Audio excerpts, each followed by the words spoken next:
All right, hello, welcome to Adventures in Lollygagging. We are back to playing Die, the role-playing game tonight from Rowan, Rook, and Deckard. And we left off a couple weeks ago before a few of us went to Gen Con, where Aaron's character of Dread, or Deacon, met an old flame, and the party got separated. So we're going to pick up pretty much right at that moment. We'll also kind of, as the gameplay progresses, the players also took an advance. So at some point, whenever you all decide to actually use the thing that you got here, just describe it, say what you're doing, so we can kind of keep track of it, and that's that. I just kind of want to get right in, so let's just sort of dive in. Let's do a quick summary, and then we'll get going. So, you all are, if you've been watching along, you know that the last time we started off with you all having made a tentative truce with the Rocket Cartel, one of the factions of True Jersey, which is the name of the territory that we are in. And that truce went almost immediately bad. As Diala started poking around at the lower decks, you found a hidden vault, triggered some alarms, and all these different pirates, these sky pirates, into panic. The sky literally started falling. And a big chunk of it fell and brushed the sky ship, and it probably would have destroyed if not for Leaf beseeching an eldritch cloud thing, Artist hacking into the ship's control system, and or Tristan creating a giant parachute. I like that order of that, by the way, because it sounds like beseeching a god. Okay, that sounds badass. All right, hacking the ship systems. That sounds really respectful and, you know, makes sense. It's perfect. And then Tristan just made a giant parachute out of a sail that wasn't being used. But fortunately, the ship did not crash.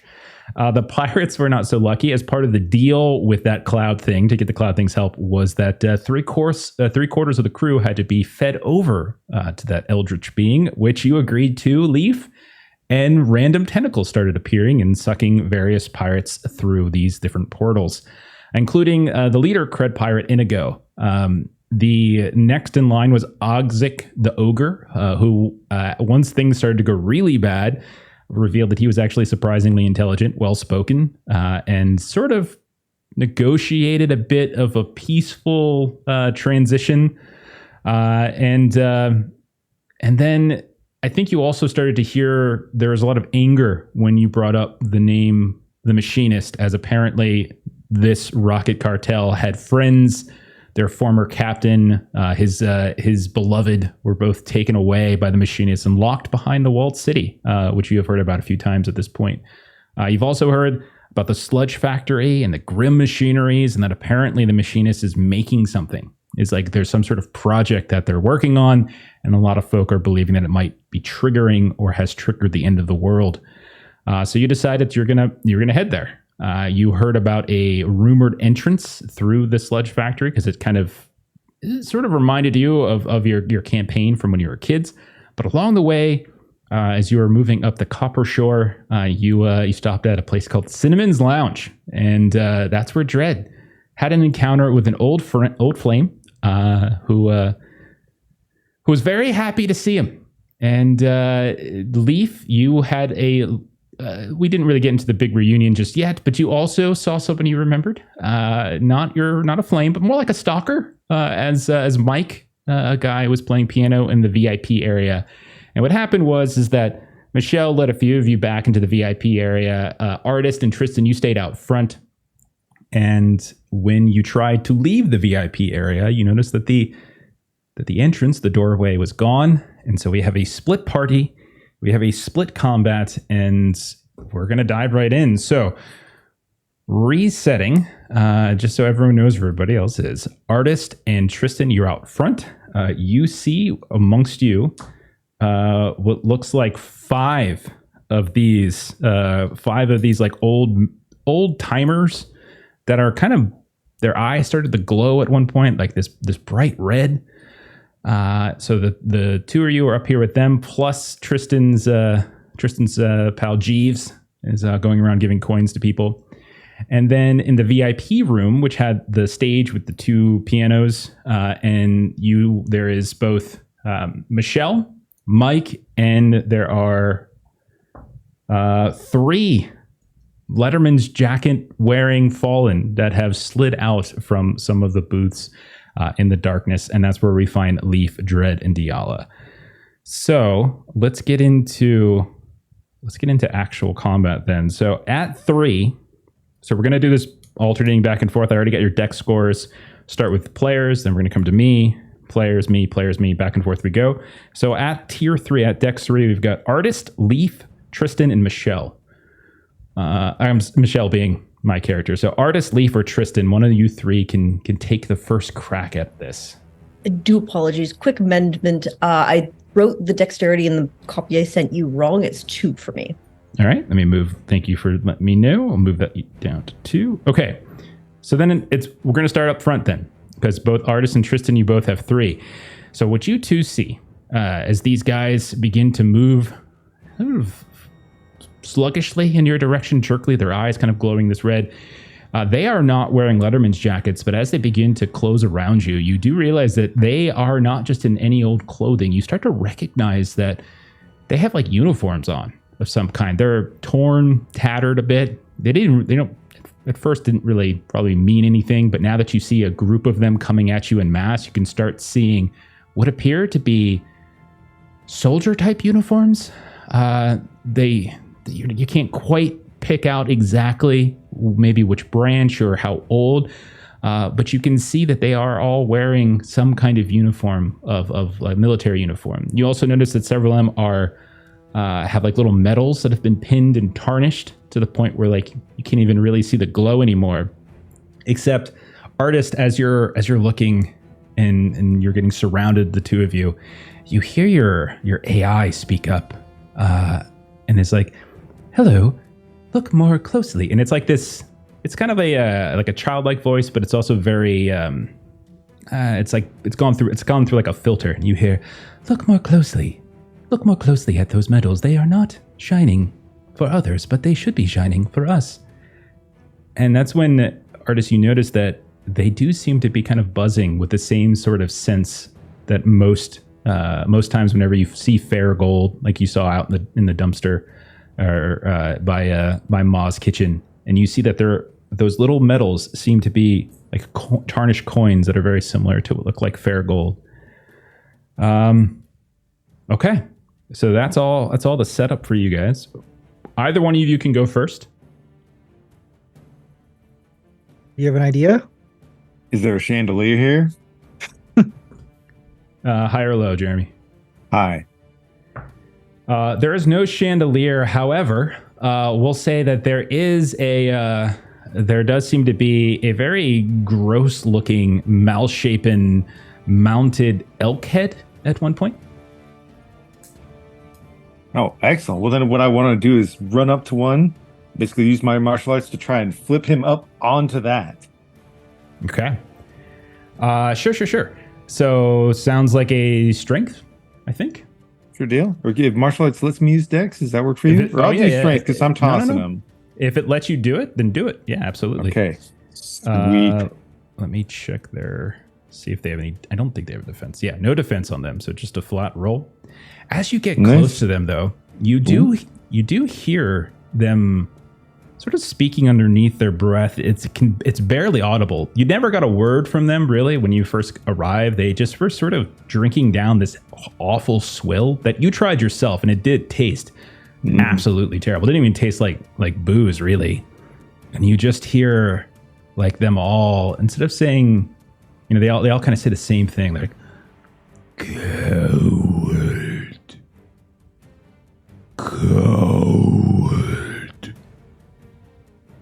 And when you look at them in their glowing eyes and you look at the uniforms, you start to recognize that these uniforms, you might have seen them before.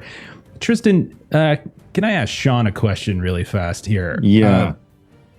Sean comes from kind of a military family, or at least his, So who in your family was served in the military? Let's see. He's got a couple cousins that went to the army. His dad was in the army. His grandfather was in the Marines. And then, he's got a great grandfather that actually was like a fighter pilot in World War I or some such. Well, you notice that as you start to go through the recollection, you certainly see that one of them appears to be wearing like a pilot's jacket, like an official pilot's jacket, old, kind of classic looking.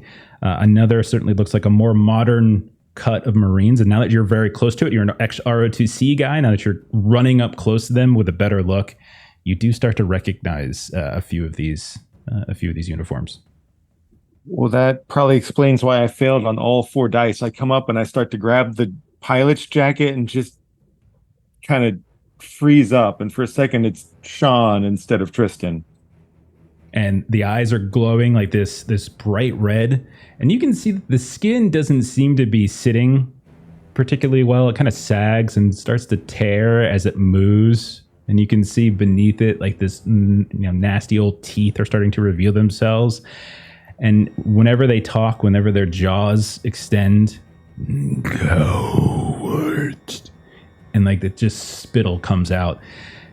You look down at this point at the mugs and that they were sipping out of, and it looks like what you drank, but as you're looking down, it's some kind of swill. Like it's not ale, but it's thick and viscous, and you can see there's little chunks of something in it. Flesh, maybe, meat. And this is what you drink, Tristan. Tristan, go ahead at this point and roll a contest. Oh, okay. And that's what you drank. I'm gonna put an extra difficulty of 1 on this to remove one of your successes after rolling.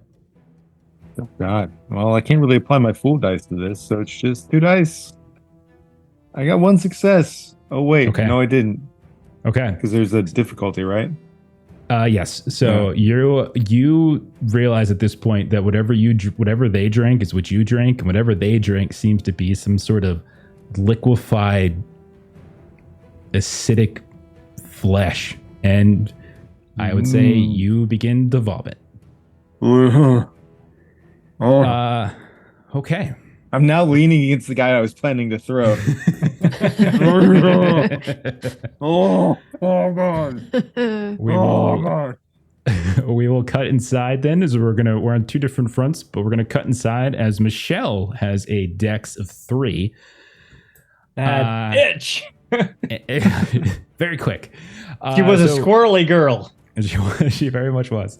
And still is. So we're in the VIP room surrounded by brick walls. There is a slightly raised stage with 2 pianos, one of which was playing on its own. The other was being played by Mike, who has now stood up and has started to move in your direction, Leaf. Recognition all over his face, big bright smile.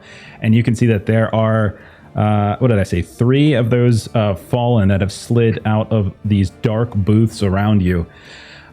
She, however, is going to let's see. She's going to look over in the direction of Diala, and you can see that she gets this sort of angry look. So you're going to bring your other women? I haven't seen you in years, and you're going to bring your other women here? And then she says to you, Michelle. and she's going to whisper, Don't worry. I can take care of them. I'll take care of them right now. It'll just be you and me. And then she looks at you, Diala, and she just says, stop. And I'm going to cast a spell. So I'm going to cast a spell called Bind. And this is a charisma test for me. And 4 pluses are successes. I got 2 successes, one of which is a 6. I don't have any specials, though. So you basically... You suddenly feel your muscles go tense. Your arms and legs just become rigid as you try to turn your head and look at the voice, or you hear the sounds of the squeaking leather as these lettermen get out of their booths, and you try to look, but you realize none of your muscles are responding, as this stops the target from moving so much as a muscle. And that's where we're going to say you're at. Okay. I can't even talk. Damn it. Right. It was 50-50 between you and Leaf. Sorry. Okay. Sure. We go back then. We'll cut back from there to out front, and we'll go over to Artis. Artis, you also have a 3 on deck, so if you want to go, what do you got? Sure. Artist will kind of look at the whole Sean Tristan situation, very confused. They'd be like, okay, Sean, Tristan, I guess you need a little help here.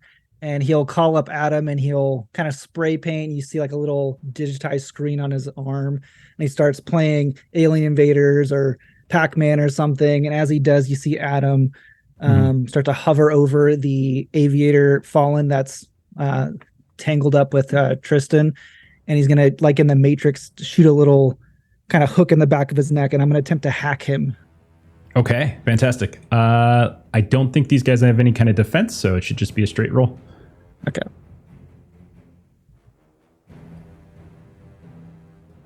All right, 3 successes.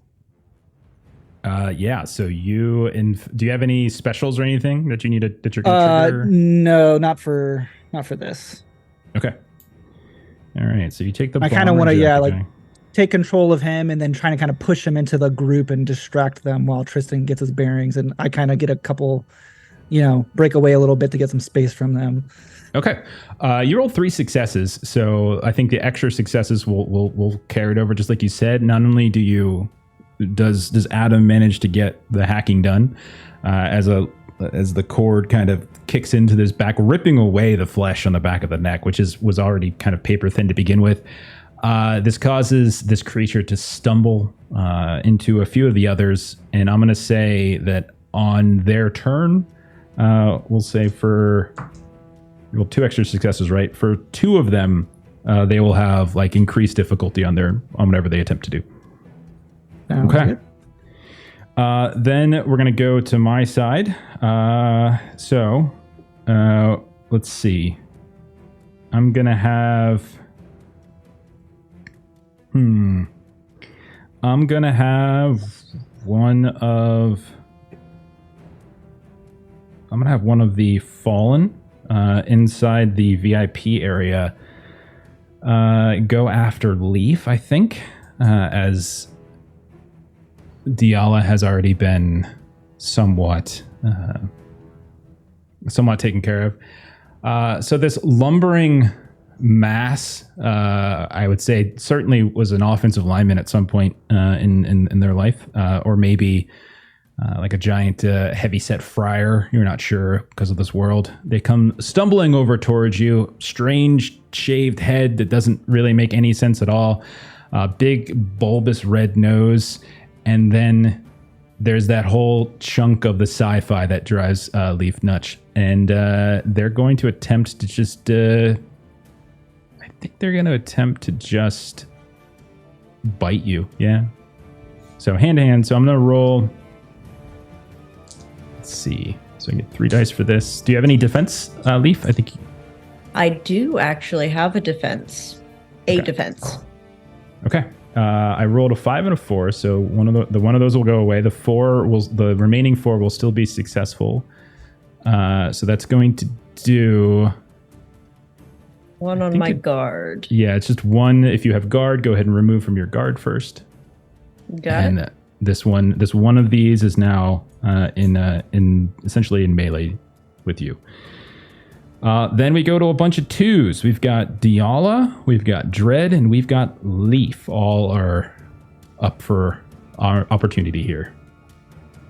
Dread, you want first crack? Yeah, I think Dread would reach out and grab Michelle's hand and twirl her back into his embrace. And he gently cups the side of her face, and he leans in and he gives her just a very gentle kiss.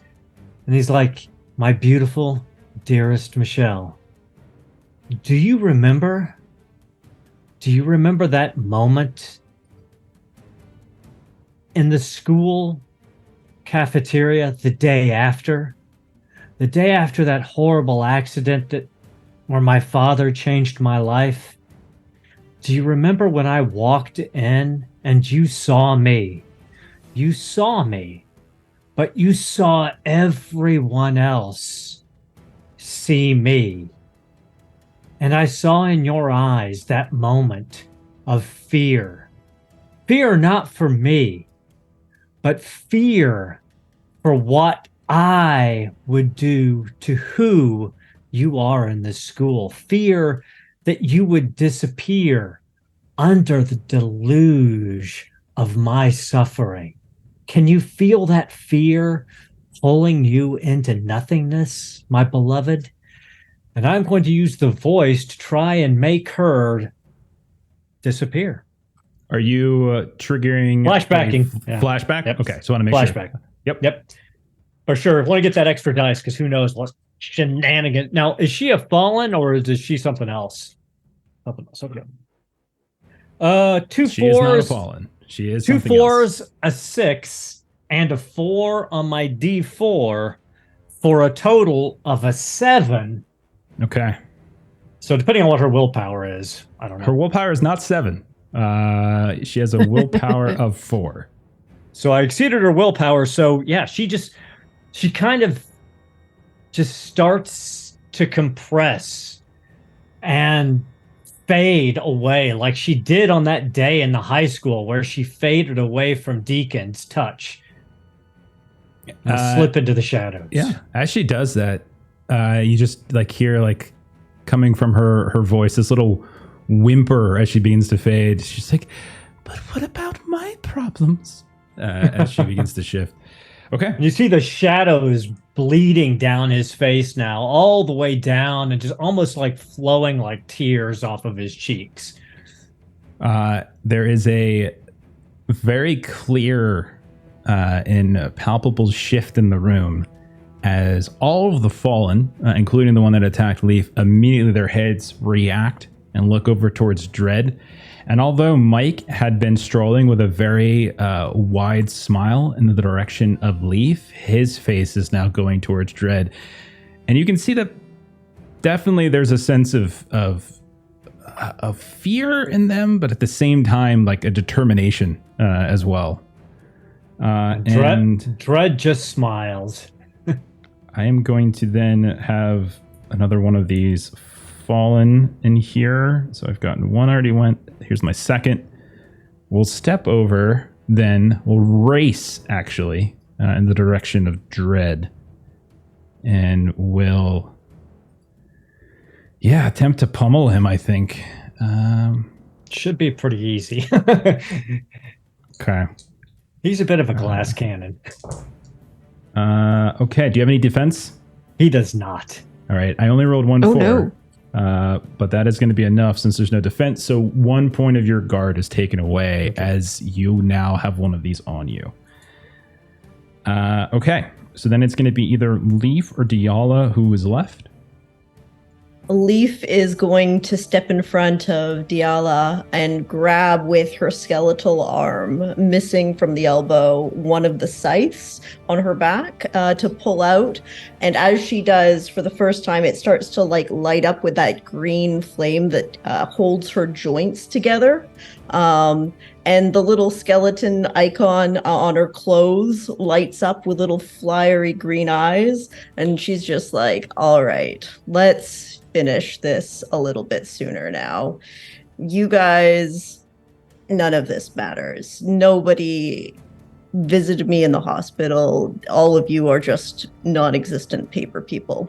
And she's going to grab the scythe and kind of swipe it downwards, and from, I guess, point blank to the fallen in front of her, shoots out a number of sort of beams of those green flames. They're turning into skulls as they come out and hit him, and we'll try to do a little bit of a blasty blast at him. Okay, no defense on these. Okay, that is a 5, a 4, and just a 2 on the other one. 5 and a 4? So that's 2. Oh, sorry. Because I'm using the scythe to attack, it does mean I have advantage, which means I get one more roll, which is a 3. Okay. So I've got 3 dice that hit. Okay. So as you slash through, 2 would have been enough, but as you slash through this offensive lineman / friar who's standing in front of you, swinging away, biting. Your scythe, you feel it cut through the flesh. You feel it become more difficult as it cuts through bone, but then it hits something else. And you hear this muted ting as metal hits metal, but you break free. And it almost feels as though your scythe is going to get stuck. You wrench it free. And then this burst happens as he starts to bobble around a bit here and there. And as he falls, he literally explodes in this shower of blood and shrapnel as you suffer a hit. This fallen is a burster, which means anyone nearby, and Leaf would be nearby. I would say Diala and Dread, you're okay. So you would suffer one hit from its explosion as this... Does my defense consume that one hit? Your guard would. My guard, okay. Yeah. Okay. So that is... Okay. So then that was Diala, and so then I'll go again. There are... I've used 2 fallen. I still have... one fallen is now dead, but I do have a third in this room. And this one's also... actually... Yeah, I think this one's probably going to run at Dread. Yeah, this one's going to run at Dread, I think. Okay. Is there now 2 on Dread? 1 success again, so it's 1 more hit against Dread, so remove from guard if you still have any left. As there are these 2 broad-shouldered, big-bellied, huge forearmed, Popeye-like forearms coming at you, each with these chunks of skin missing, giving way to this rusted metal underneath. And that is their turn. And then Diala, it's going to come to you. Okay. Can I do like a save or something with this? Yeah. So what I'll say is because she has now kind of retreated into this darkness from Dreads, go ahead and roll. We'll call it a con save, and I'll say to act on this turn, you're going to want 2 successes. So we'll say remove 1 defense. 2 successes will get you to be able to keep your action. 1 success will get you, at the very least, to break the stun and be able to act on the next round. Just the 1 success. Okay, so it's slow going. You can feel almost like cramps are beginning to loosen up a bit. You can feel your fingers move, your eye twitches a little bit, your legs, your arm. You're trying to reach for your weapons or for try to help Leaf or Dread, and you begin to slowly feel your muscles coming back to you. On your next turn, you'll be able to act normal. You can shout out or anything I'll say if there's anything you wanted to say, but in terms of anything majorly physical, we'll say no to that. No movement or anything. Deacon, I always told you she was such a bitch. She really did, honestly. Okay. And then last is Mike. Mike. What do I want to do with Mike? Let's see. Okay. Mike is going to run up to Leaf, who is now coated in the viscera of this fallen and chunks of metal shrapnel in your hair, on your clothes, on your equipment, and he is going to really presumptuously loop his arm underneath yours, and with no recognition that he is a creep, will be, "Don't worry, I'll save you. Come with me," and begins to start pulling Leaf sort of into a far dark corner of the VIP lounge. And that'll be his turn. Not an attack. That'll just be his turn. More kind of like a loop grapple, and no real mechanical thing there. Okay, then we go back to the bar where I can finally go with all these other creatures who are at decks of 1. I'll start with the 2 that are going to have extra difficulty. So the guy in the bomber jacket is going to go after Tristan, and we'll say the other one will go after Artist. The other one that's that is affected by this. Actually, no, not the bomber jacket because you're controlling them. The two that the bomber jacket bumped into. So we'll say, to make this easy, we'll say bomber jacket, marine. We'll say army. We'll say a navy. What else do we want to do? Air Force. Air Force. Okay.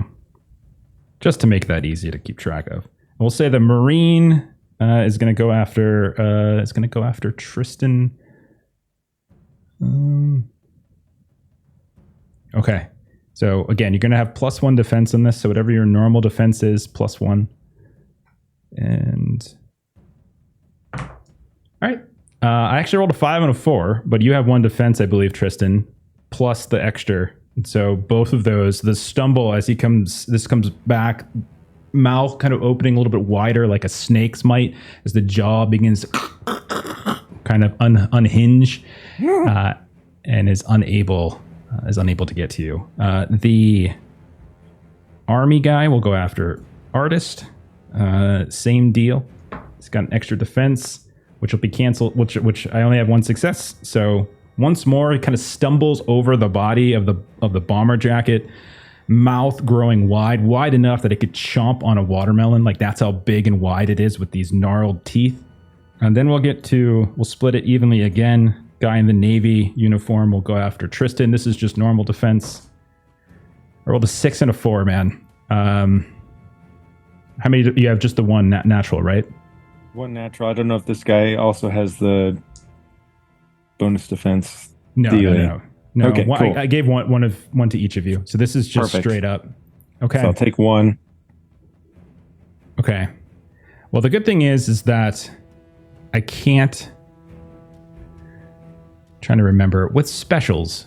Are Sixes. specials like any 6 or just extra Yeah. 6s? Any Any six. six. Any 6 Yeah. you have that succeeds. Okay. Yes. You only get 1 special per. I get person. a special off of this, and that giant watermelon-sized mouth chomps down on and gets a whole half of your face. Why And are it's you just- always biting my face?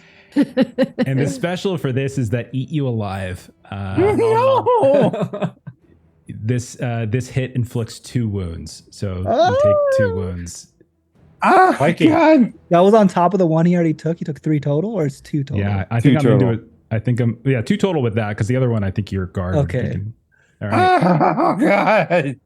And then finally, we have 1 more on artist. 1 normal, 1 on artist. Artist, you have defense, right? I do not. You do not. Okay, then that 5 will go through, and you take just one hit.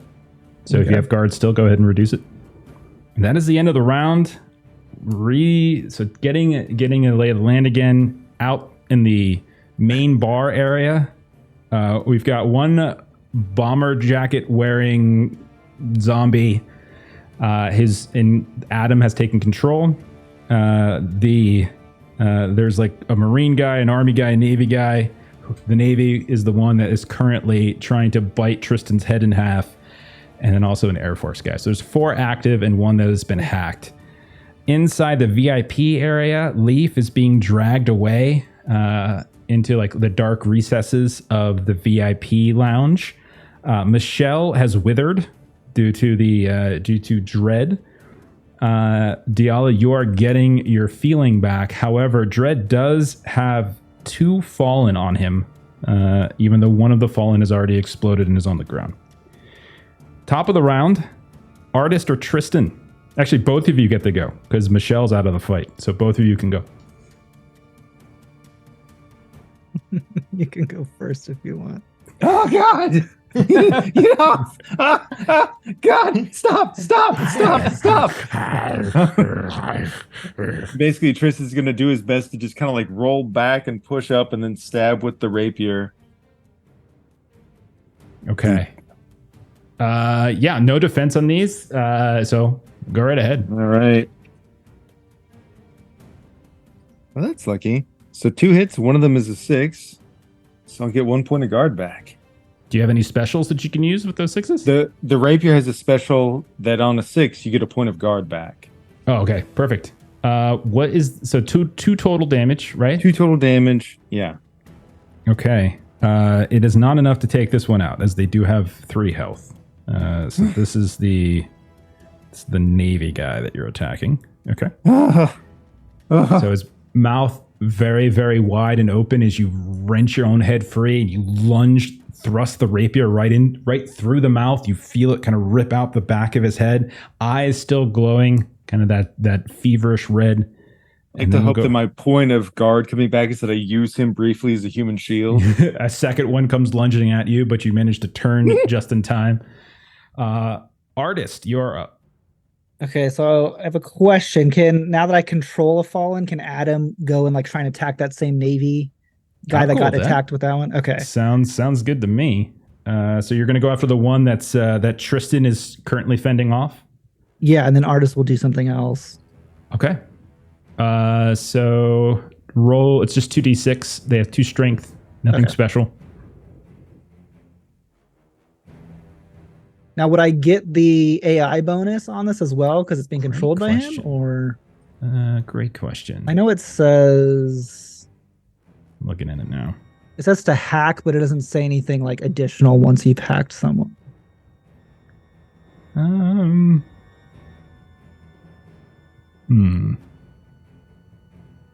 You've hacked. It's a great question that I don't know the answer to. So I'll just roll normal. We can just roll normal for now. It's only got 1 health. 2 successes. So you're fine. You tear through this guy. I'll also say these. Well, I was trying to think. Like I know not overcharge. Like overpower. You can shift the damage onto somebody else, but you have to reduce it by 1. So you did 1 damage to this one to kill it. So by reducing the other, you wouldn't be able to get damage. Okay. So you do in fact take one of them out. So this guy in this Navy uniform, as you pull the rapier out of his mouth, Tristan, you kind of maneuver to try to dodge out of the way of a second one, and then this bomber jacket guy who's calling you a coward lunges forward, and it looks like he's going for you, but doesn't. Goes past you and just grabs this head and just continues to pull the top and the bottom part of the mouth up and down and just kind of wrenches the head free. All right. And an Artist, what did you want to do? What did you Artist wanted to kind of looking at the situation, Tristan being half eaten and him also being almost surrounded. He's going to look at the gold medals on the 2 in front of him, and he's just gonna pluck one real quick. And then you see he's gonna look down at his like high-rise sneakers and he's gonna stick it in. And I'm going to activate my cyber enhancement of jetpack and fly up to the ceiling and get out of range of them. Yes, fantastic. So you see like neon spray paint come out of his shoes, like almost like Iron Man, but neon spray paint. He just hovers up to like the 15-foot ceiling. That's awesome. You just hear Adam, "Be careful of the rafters," as you nearly slam into one of these like lodge-style rafters that goes across. Hits a couple. I've never done this before. I'll help you in a second, Tristan. Hold on. I told you to be careful. You're gonna get yourself hurt. It's fine. Okay, then we're gonna go down. So that was 2 people. So I'm gonna go ahead and go with one of my fallen, and then we'll shift over to you guys. So let's see.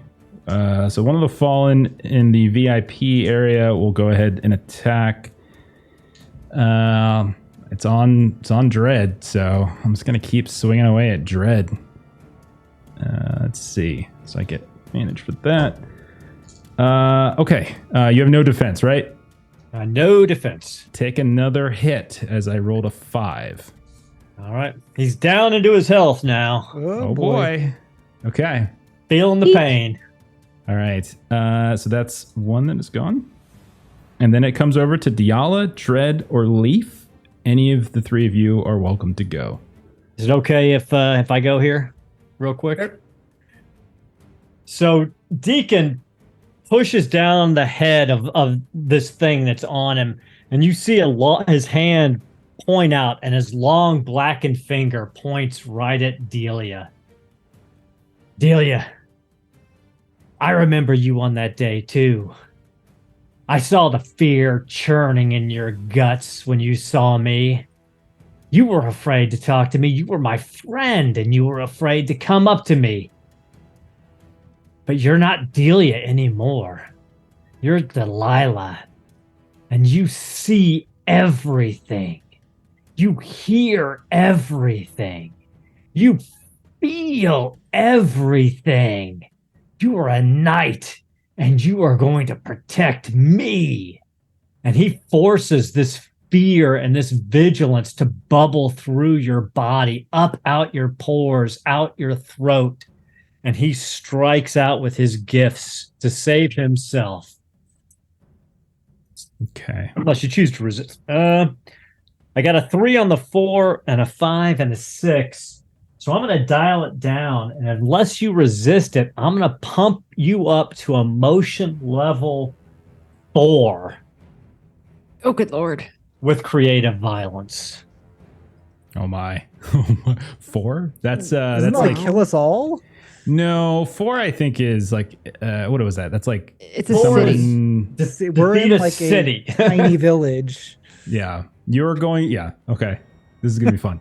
Okay. He's in pain, and he's actually fearing for his life at this moment. So And you are noticing too, as you are straining with this power, you are seeing like the shadows grow long under Dread's face. He's like actively weeping. Shadows are turning to liquid as he's kind of weeping down his face and his ears. The shadows that are cast by the flickering candlelight in the actual lounge itself begin to kind of take on this otherworldly shape and kind of start to swirl around.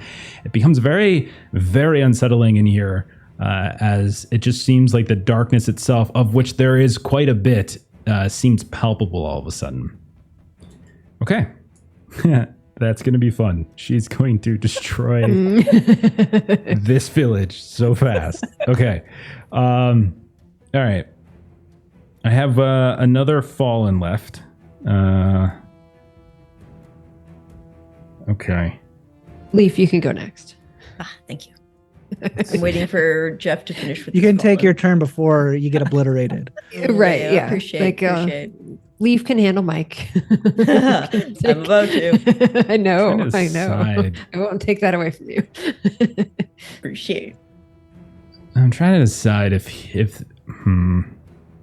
Okay. So I'm going to go with Mike. So Mike has been dragging Leaf, not so much like physically, just again, just pulling it away. Like we can make a roll on it in a second, because right now it's going to be, he's going to attempt to do something other than just like move you a couple feet. As the two of you have like kind of stumbled away from the explosiveness, the explosion, the burster of that fallen, and he's taken you into the shadows, where it's kind of hard to tell everything in here because the corners of this room are extremely dark, and you see him kind of moving around and kind of reaching with his hand on some of these, some of the bricks on the wall, and he's like, "Where is it? Don't worry, there's a secret way out. Oh, there it is." And he presses on one of them, and you hear and you see the wall slide. And at this point, he's going to try to drag you into this secret passageway away from your friends. I'm going to make this a check, though, as this is going to be a big difference. So, okay, you have one defense, right, Leaf? I have one defense. Okay. All right. That is a 5 and a 4. So the 5 goes away. The 4 succeeds. He's going to now drag Leaf into this hidden alcove, not viewable currently by Diala. And you are in some sort of dusty old kind of speakeasy entry. Like, again, this VIP lounge has that feel to it, like you're sneaking in somehow.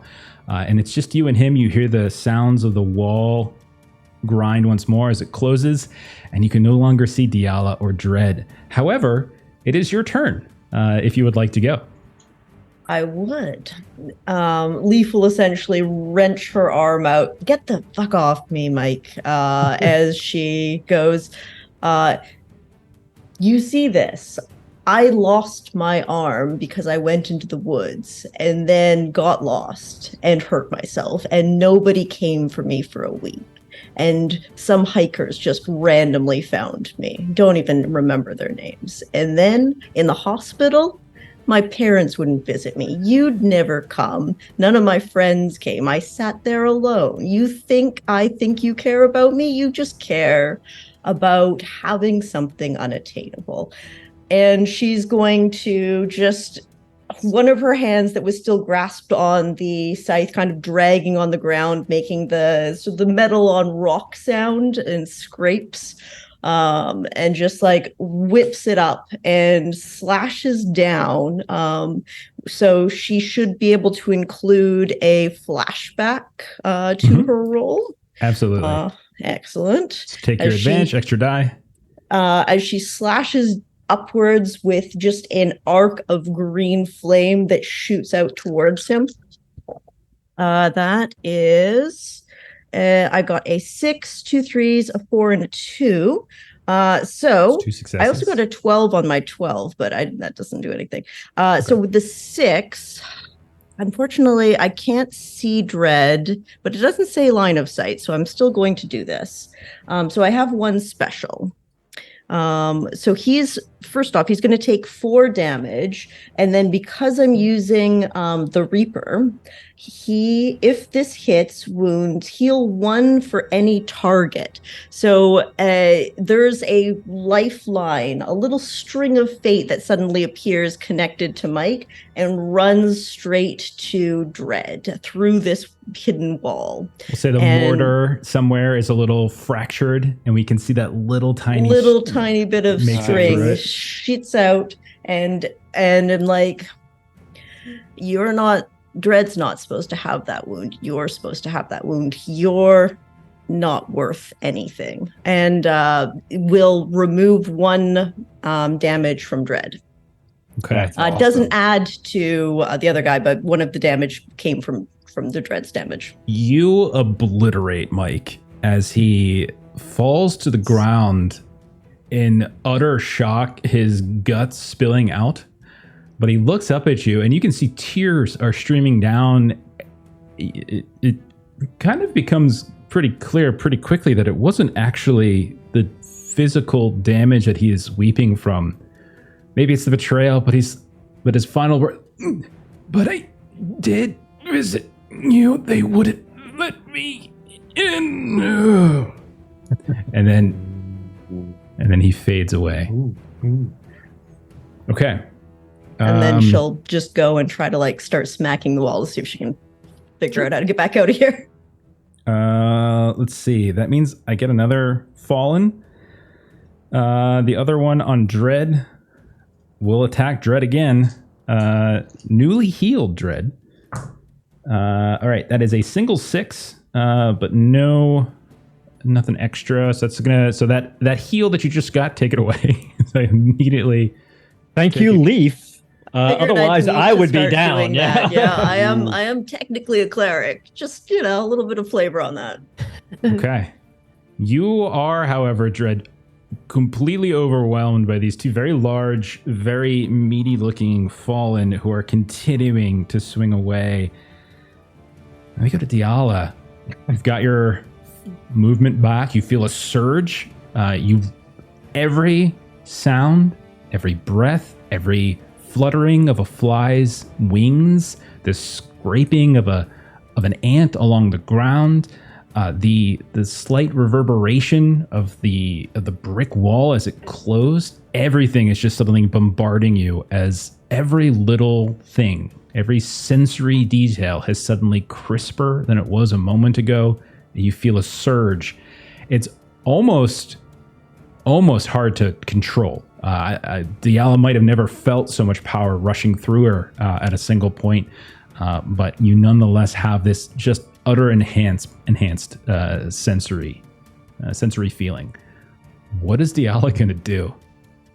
So I'm imagining this is a bit sort of like, a little too much caffeine or, some such thing, just sort of that kind of like highly anxious, jittery kind of feeling. And so what you kind of see her kind of trying to kind of get control of this and kind of not necessarily being kind of able to do that.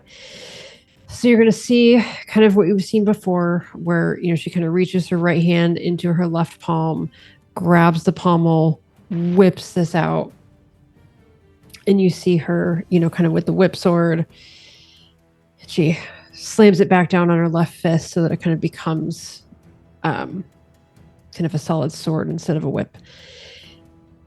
And what you see her do is she kind of takes this energy that she has and she's spinning the sword so that it's scraping against the ground.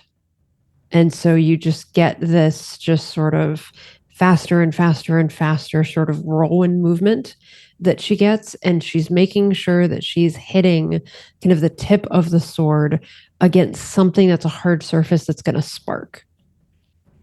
Because essentially what she's done with this kind of creative violence is that she basically harnesses what looks like fire. So she's sort of taken that thing that she was so afraid of and sort of that's what she uses. So it's spark, spark, spark, spark, spark, spark, spark, spark, spark. And then you just sort of see this, kind of that kind of stereotypical, like, kind of smashing it into the ground. You just sort of see kind of the release of all of that energy and kind of that flames. Okay, roll. So you're using creative violence. So if that's the case, I think you have to roll a d8. Yes, I do. What noun are you focusing on? So on your scale, so at 2+ on the scale, you're at 4. You can expend all your intensity to defeat a foe that fits a noun at your current intensity or below. You are in a village. You could literally do village under 2 if you want, or town. Town would be fine either way. It's more village than the town, I would say.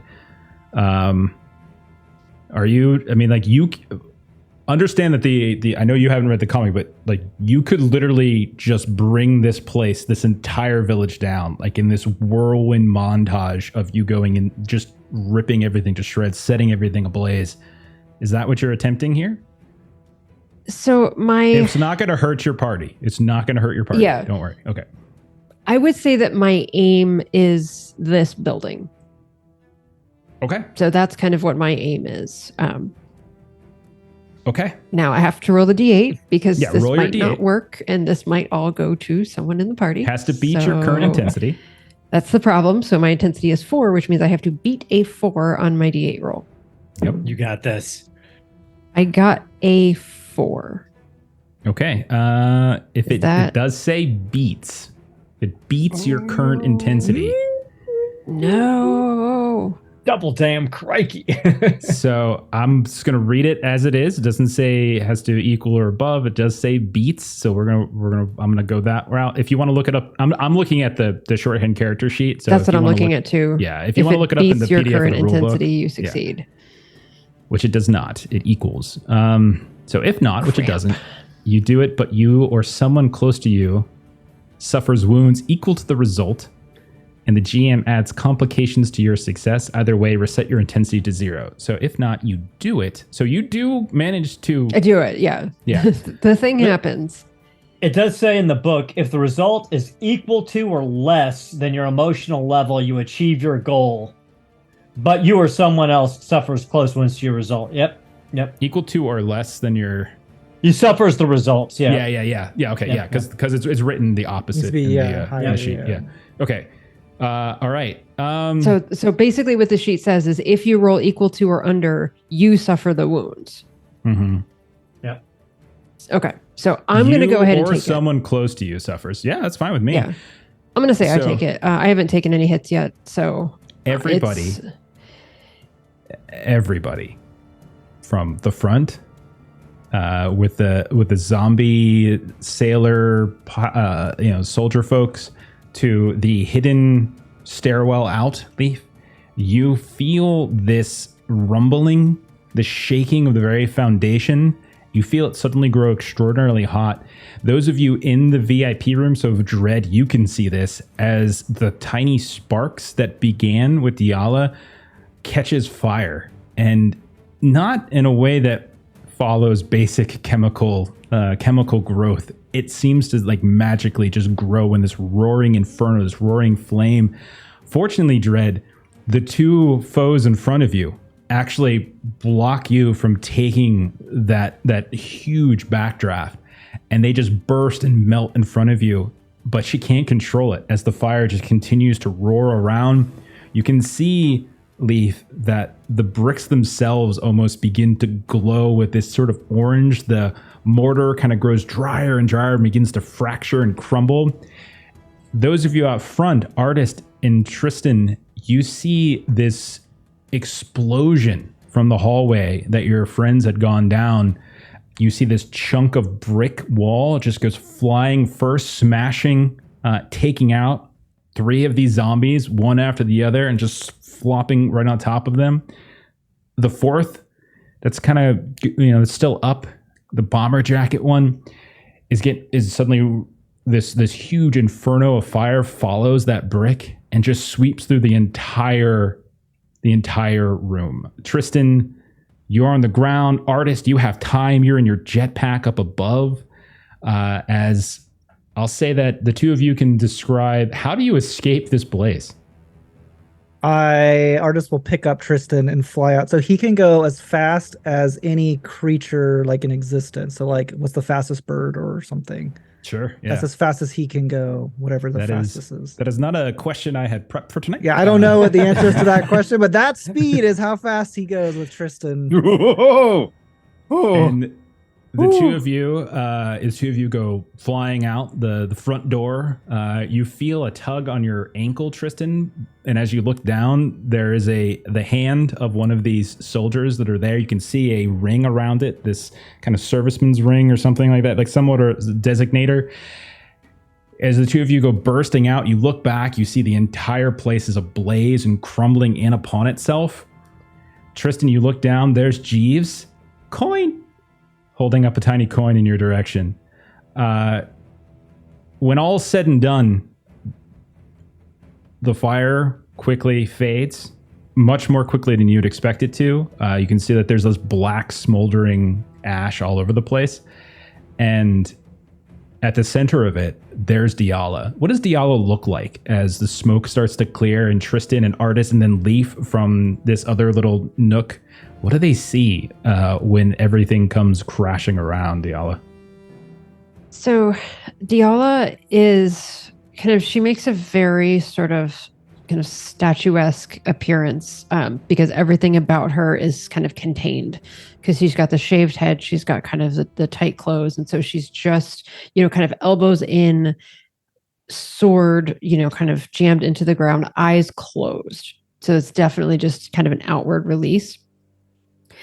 Because I rolled a 4, that is the number of wounds that I have to take. So that takes both of my guard and 2 of my health. As you're standing there and we hear the crumbling of the rubble, we see Dread push one of these scorched fallen off of him, stand up. You're kind of coated in that same sort of blackness, but it's not the ash. It's like that liquid shadow that seemed to just pool and spew out of your pores. And we also look over and we can see within the frame of kind of a hidden door, a couple pieces of brick still there. We can see Leaf in decent condition. And the 2 of you watch as across the way, Artist is kind of flying around or hovering with Tristan, and then Diala collapses into the rubble. What do you all do? Deacon would rush over to Delia and scoop her up in his arms, and he would whisper down. He'd be like, "Don't think of yourself as Delia anymore, Delilah. You're the hero of this story." And then he looks up to Leaf, and he's like, "She needs your help. There's nothing I can do for her. Bring her here. I've got it." And Leaf will start just summoning spirits to take the wounds away from her friends. And you're just going to sort of hear, because if I remember correctly, sort of like after this happens, there's that definite feeling of sort of being violated when like Deacon sort of does this stuff. Yeah. And so there's going to be that like kind of recoil that happens. And then she's gonna like, "I'm not Delilah here. I'm Diala here. I'm not Delilah here. I'm Diala here. I'm not Delilah. And she's just sort of looping a little bit with that until she gets some healing. Delilah, remember, here you're my ally, not my puppet. Just accept who you are here, hero. It'll be whoever she wants to be as mist pours out of Leaf's hand to kind of start healing. Okay. We will, in a blink of an eye, fly there since we go 242 miles an hour. Yeah. Oh, And God. as like really Deacon is fast. saying that, I think Artist will kind of like push him off of her as he can tell like by her reaction what he's experienced. Say, hey dude, you might need to calm down a little bit with playing with our emotions, all right? I don't know what just happened, but we just almost died, and I'm glad I have these new jetpack boots, but I don't know what Tristan was gonna do if we didn't have that. That was amazing. Meanwhile, there's a little robot going around all the like burned bodies. Yeah. You're welcome. Still giving gold. Because you You're look welcome. around, it You're wasn't just welcome. this building that got hit by that scorching inferno. All the other smaller buildings, the whole fishing village, because that's what it says, got just wrecked. And not like there weren't that many other buildings, so everything's been burnt. And there's all these bodies all over the place, and there's chiefs just going around, coins, coins, coins. Okay. I think it makes sense. Like this is not something that has happened in a while. Yeah. And so that was a like level 4 power burst. Yeah, All I of mean, a this has sudden. never happened to you in this particular way, right? Like when you guys played it before, you know, when you played, it wasn't this system. You basically played a paladin back in the day, you know, something like that. So, or a multi-class fighter, something or other. Okay, you all take a moment. You look around. There are It's no okay. other. As they say, with great power, great responsibility, yada yada. But we all know the truth of your heart. You are a wonderful person. This doesn't need to weigh you down. And also just mechanically, I rolled a quick heal. You get 2 Okay. health back. Cool. Sweet. I am back to full health. As How is Deacon Tristan, looking? as you're saying that to her, there is a quick shuffle in the rubble that you're standing on, and bursting up is this singed skeleton of one of the folks that you and Artist were fighting. They don't really even have any skin left at this point. All of it's been just caked onto whatever's left of their skeletal system. They grab you, pull you down, and cough ash into your face. Coward! And then collapse. Oh, he's trying to Terminator us now. And all of you watch as his whole face is now covered with this strange ash that kind of got coughed up. It's probably their innards, torched from the flames that Diala provided. Couldn't have happened to a nicer guy, Sean. Sean, you need a heal, buddy. I'm okay. All right. I caught dibs on healing Deacon. Yeah, go for it. Sure, go for it. I'm Didn't we- fine, Tristan. I don't need your help. Actually, I do. Go ahead. So I'm just While Leaf that's is- happening, so Diala's here's the going to go fun thing. outside. When Leaf heals you, she legitimately, cleric style, heals the wound. Tristan doesn't so much heal the wound. All of my magic is me messing up another spell. I'm actually going to fuck up casting Dimension Door real quick. Leaf As is I- going to follow Delilah outside at this point. As I reach out and touch you, and briefly, you are in a portal that opens up, and you're kind of in another dimension within Die where the genre is different. So, like, think Last Action Hero, where it's like, oh no, it's just a flesh wound. The wound is still there, but now it's like a different genre.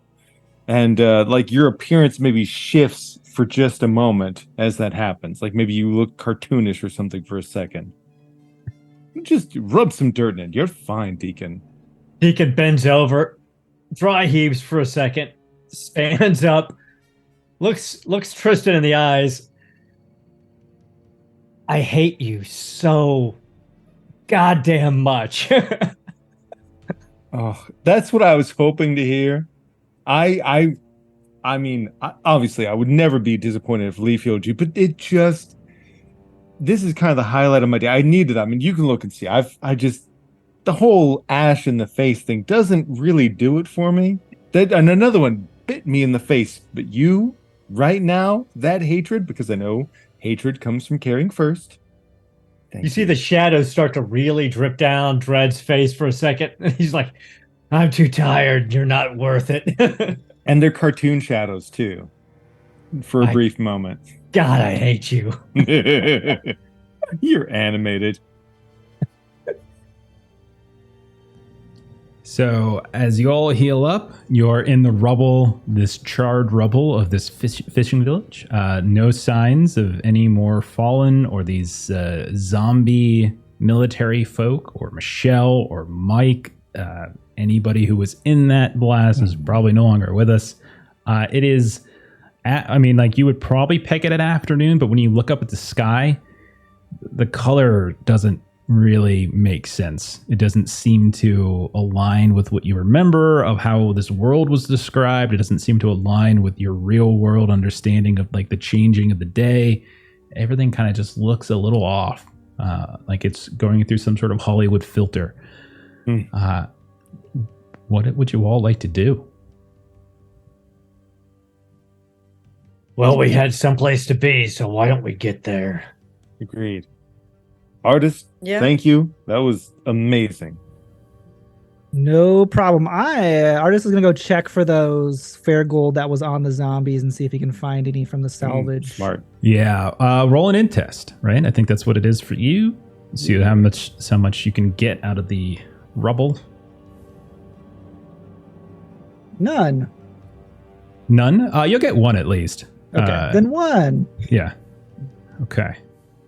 Jeeves, help him look. Take an advantage. Roll an extra d6.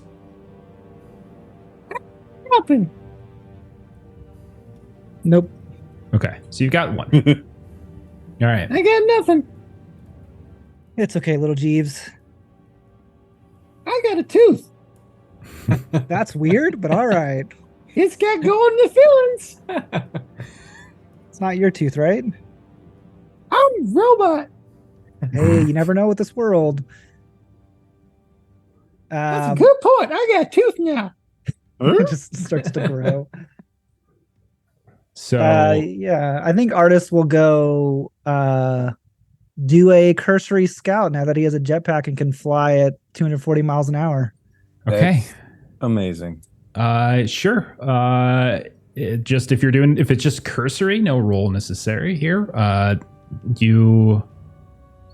would say within a mile or two or so, or a couple miles, honestly, you would remember that Sludge Factory, which is where you guys were headed, in the walled city, is to the north. If you follow the coast, it'll eventually take you there. So the Sludge Factory itself was on the coast and kind of was feeding seawater into the city itself. You start heading northward a bit with your scouting. One thing does draw your attention, as otherwise it seems to be a fairly empty several miles up the coast before you actually see anything on the horizon.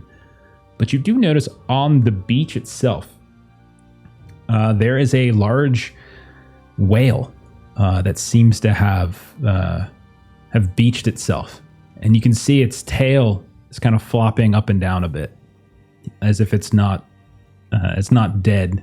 And you can see the discolored, sort of the rust-colored water is washing and lapping up over top of it, and it is a very, very, very large whale.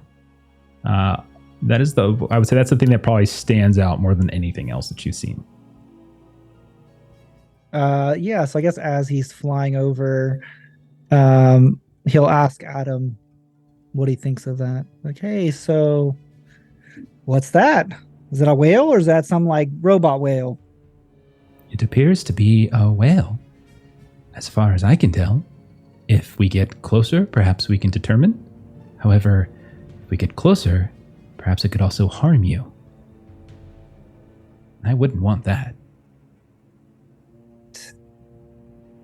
He'll fly back for now. Okay. It takes them like probably 15 seconds to do that. Yeah, you're there and back. Rest of you are still probably patching up.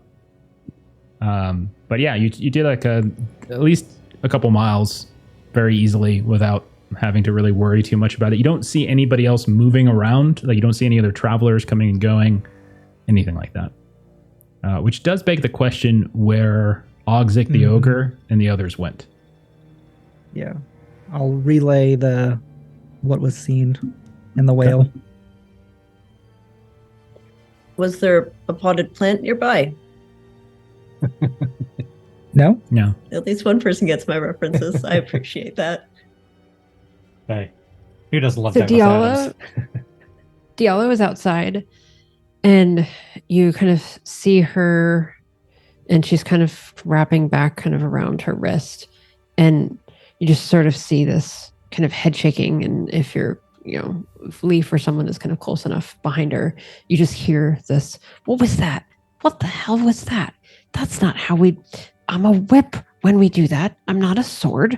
That was so wrong. That's not, you could have killed people. You don't, that's not, you're just, even when you try, you just don't succeed. That was the worst. That was not.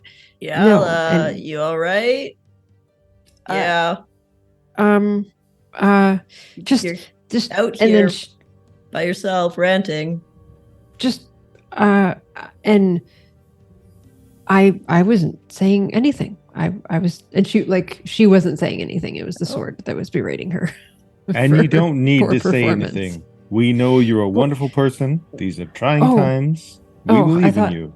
I thought I was by myself. I thought I just Nope, we're all need to get here. that- Oh, wow. Well, yeah. Okay. You know, we Alright, tried to give you about alright. 10 feet. But, we just want you to feel okay, but sometimes it's not easy. That's kind of something that you kind of have to do. We can't really do it for you, but we all want you to know that we want you to feel okay. I don't Because you're care if you great. feel okay. I don't care if you feel okay. You're Who a does? I know you goddamn. don't. You're a goddamn hero, Delilah, and you just need to accept that. You wouldn't have done that if you cared about how I felt. But I agree. it was necessary. Was it? Didn't we just have a discussion when we were walking from the ship to the town that we were going to try be better and maybe just not be murder hobos? And all of a sudden, what, Deacon, you decided to mess with her emotions and she just destroys the whole village? That seems to be a little counterintuitive to what you're talking about. Deacon I was pretty thought I- badly wounded. I think She'll he was work. I thought I scared for his murdered life. the bad people. I thought it You was did. And But- Deacon, it's okay that you were scared.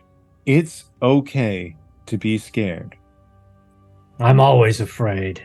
Afraid of what I'm going to do to you, Tristan, when you push me too far. I love you too, Deacon. I didn't hurt any of you though, right? You were No. you. No, Right? I mean, it's you fine. hurt did yourself. Is that well. worse?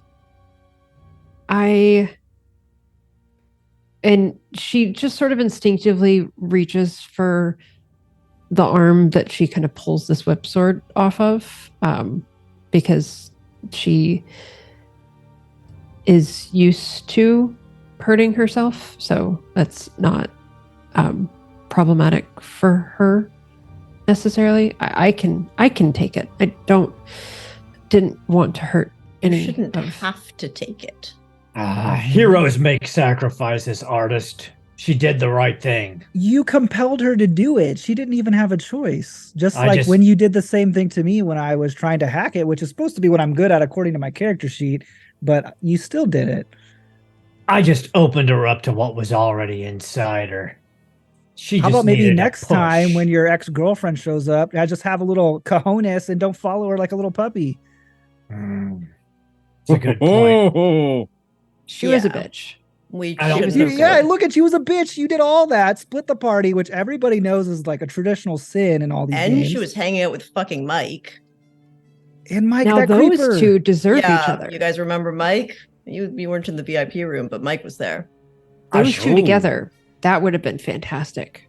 Oh my I God. shredded her thoughts and fed her to the past. Just saying, And- came out of sacrifice, and there's no reason why we should be manipulating each other when we don't even understand what's happening here in the first place.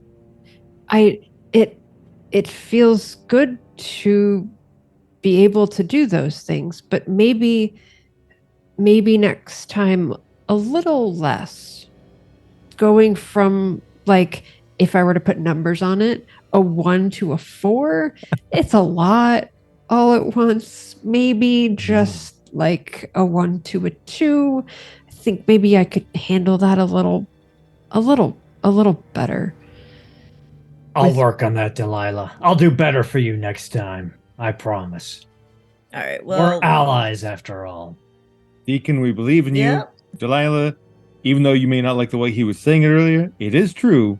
You are a hero, and we appreciate you. We all are heroes. We all stood up to what we needed to stand up to. It's Leaf, true. you used to like kind of try to be nice to Mike, and you were very clear that this was not okay. Yeah. It's great what being isolated in a hospital will do to you. I am sorry that we didn't. Yeah, let's go find Billy. You were in a hospital? Yeah. Come on, Sean. I can Like- tell you how much I See hate the you as missing we hand? walk. And actually, like the hair will kind of like stop flowing for a second. I'm really sorry. I didn't know. Yeah, well, my parents didn't even show up, so who's to say? Let's go see this giant whale. Sure. Yeah, that it doesn't take long. I mean, you don't have the speed of a peregrine falcon, as I believe was that what everyone decided on in chat? Yeah, it's basically like Brave Star at this point. Yeah. So, but eventually you do manage to catch up, and much like Artist described, there's a very large beached whale. It's the sort of the rust-colored waters of the sea are kind of lapping over top of its tail, which occasionally comes up and flaps down. You do see very slight motion. As you all get relatively close to it at this point, is you don't have to necessarily be right next to it, but if you get within 20 feet, 30 feet or so, you can see the eyes roll a bit in this kind of weird manner, and when they settle, well, I guess just the one eye on the one side, it's staring directly at you, and you realize it doesn't look like a whale's eye, but just looks like this larger version of like this green human eye. And you watch as the mouth opens up, and you hear it speak, and it just says, "We're all gonna die." And then it explodes into 100 smaller fish. Each Things keep maybe exploding on me. each maybe about 3 feet in length, and they're flopping all around on the beach at this point. And Delilah, That's gross. Diala will try to get to one of them and just say, "Are you gonna die too?" You hear about 100 voices, not quite as baritone as the whale, and they all scream out in the same chorus, like, "We're all gonna die!" And then they burst into 1,000 small little minnows that are just flopping all over the place, and almost like munchkins, "We're all gonna die!" And they continue to explode smaller and smaller until all that's left is this swath of viscera and discolored sand, some of which is sort of bouncing up here and there, almost infinitesimally small at that point.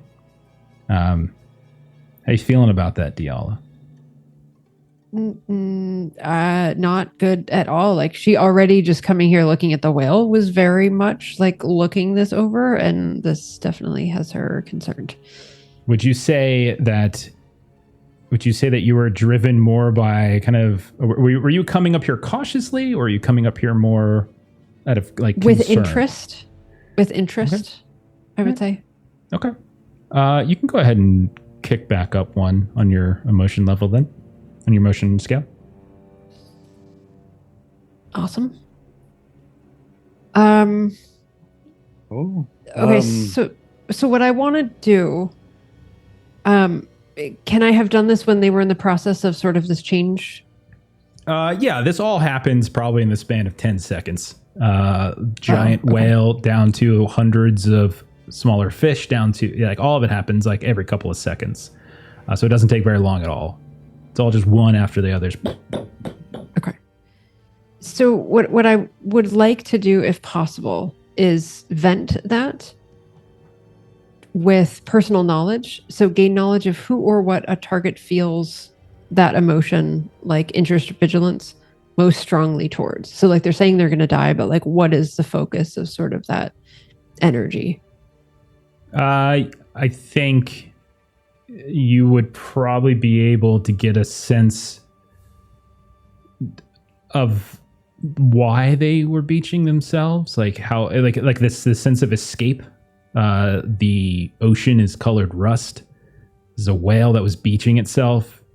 The water is extraordinarily warm. You probably got a sense that it was sort of very afraid or uncomfortable with its habitat. They did that on purpose. It's the water. It can't sustain. It can't sustain them. We've heard of the machinist, his operations, the sludge. May very well be that the byproduct of his work has made the sea near unlivable for such creatures. Yeah, I'd agree. I think this is a result of Billy's world building. Well, then let's go chat with Billy and see what we can do to set this right. You take about 50 steps from this strange discolored patch of beach now when the sky overhead flickers like a dying halogen light and goes off, and it is now nighttime. That's not right. Everything black around you, dark, no stars that you can see, at least not immediately, and everything just becomes dark. Well, do we have any sticks amongst us? I mean, I got my neon shoes. You No, just see the you got spray neon paint shoes. still firing around. I'll find some. Is it flotsam? What's the stuff that floats? Grab a stick, a little bit of whale blubber, a little bit of cloth, and then I'll light it on fire as a torch. Okay. You light up a torch. Nothing has changed around you. You can still hear the ocean as it comes up onto the shore. You can still hear the wind. You don't notice anything in the immediate area that your torch would illuminate to suggest anything has shifted or changed. It's just as if like the day-night cycle just glitched in some way. The wildlife coming out of the ocean has glitched in some way. Things just seem to be glitching. The sky fell earlier this afternoon when you were on the sky ship. Things kind of seem to be accumulating in a very strange manner. But it is quite dark. You don't see any stars yet twinkling. You think there might be clouds overhead that's blocking them, or maybe not. It's hard to tell. Your torchlight doesn't help in that regard. But Hey, is What do y'all anybody think? up there right now? you once more you decided that no one else can like time stops. Is that what you decided whenever one of your gods talked to you? Yeah. So when they're affecting the world in general, everybody can kind of see them. But when we're doing the one-on-one Okay. deal making, Okay. that's essentially time freeze. So you get. Is there somebody in particular you're looking to talk to, or you just want me to give you the one that we spoke with last time? Technically, she would be trying to specifically reach out for Amaterasu, the goddess of light. Okay. All right. And you will see for you, you will see this. No one else will. We as audience will. It's a small little glimmer of kind of appears in the sky next to Leaf, and we see this dark cave opening. It's nondescript for the most part, just kind of this rocky brown gray stone, and then there's this little speck of light that begins to slowly grow and emerge, and then we see coming out of that cave opening, and this cave in the way is like towering over top of you, Leaf. We see a very beautiful Japanese woman in this very colorful kimono. We can see either very pale skin or skin that might be covered in like heavy white makeup. It's hard to distinguish exactly. She's kind of lingering in the mouth of that cave, and a very soft voice comes out. You rang? I'm interested in bargaining. If you wouldn't mind maybe shining some light, giving me something I can carry that would allow me to produce light in a range, a little globe, a little ball. Maybe I could owe you a favor this time, because I don't think I have much to bargain A favor? with. Do you want one, something just for you, or for these little creatures you travel with as well? I'm afraid they're probably going to need to be able to see too. Well, I'm afraid the cost has gone up slightly then. Well, so if you know, if it's a part of you that I'm bringing around the world, you can actually see some stuff for once. Oh, I can see whatever I want, whenever I want. You're not the only one that speaks to me. Well, a favor's a pretty big thing from me. You can see she's considering, calculating. See like these rays are coming out from behind her, almost like they're physical things, but they're nonetheless glowing and illuminating. So be it. So for we'll say 2 credit if you want everyone to get something. She'll begin to start pulling some of those rays out from behind, and she'll start just dropping them through this cave that's hovering out. And the rest of you don't see that cave opening. You don't see the woman. You don't even, Leaf just kind of stopped moving. And all of a sudden, it just looks like these bolts of, not bolts, I should say, but these rays of sunlight just start stabbing into the ground from above, sort of surrounding Leaf at this point. Each one of them is maybe the length of like a large walking stick, and each one of them gives off a great deal of light, much more than your torch. Kind of puts the torch to shame a bit, Tristan, to the point where like together it almost makes the surrounding area within probably about 50 to 100 yards, it almost looks like daytime. Like you've created this pocket of daytime. Will that be all? I am very tired. I would like to go back to rest. No worries. You need help closing the cave again, or are you doing all right? I'll manage. Thank you. No problem. Happy to help. And you hear as the portal starts to close, an attitude on that one. And it goes away. All right. Here, why don't you guys, you're moving again. Hey, we got some rays of lights we can carry around with us now. What?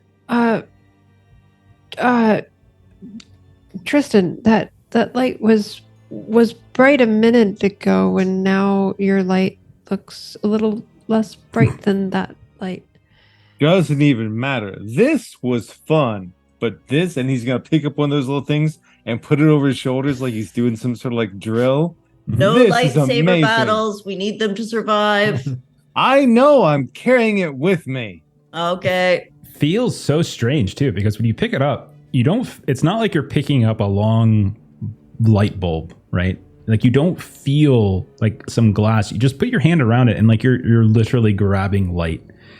And there's almost no weight whatsoever, and you're picking it up and kind of moving it around. It's as if you're somehow moving the projection of the flashlight without actually moving the flashlight itself. Here, Chad, some fantasy realm. I know it's like toxic to you, but you know. Chad is too busy limit testing, trying to fly up to the sky, Ugh. see if he can break through this plane. Oh my god. I mean, in fairness, his rocket pack is super cool, but you know what, Lee? It's breaking the immersion. But this is really cool too. You're both very cool. I love you both so much. All right. Well, thank you. I do have to admit, Leaf, you're very useful. Being useful is a good thing. Well, don't worry. I won't choose the best path all that often. But yeah, here, I'll one for you, one for you. Okay. Artist, are you really trying to fly up as far as you can? You really want to? Okay. High or low, Evan? High. High, is that what you said? Mm-hmm. Okay, I rolled a 1.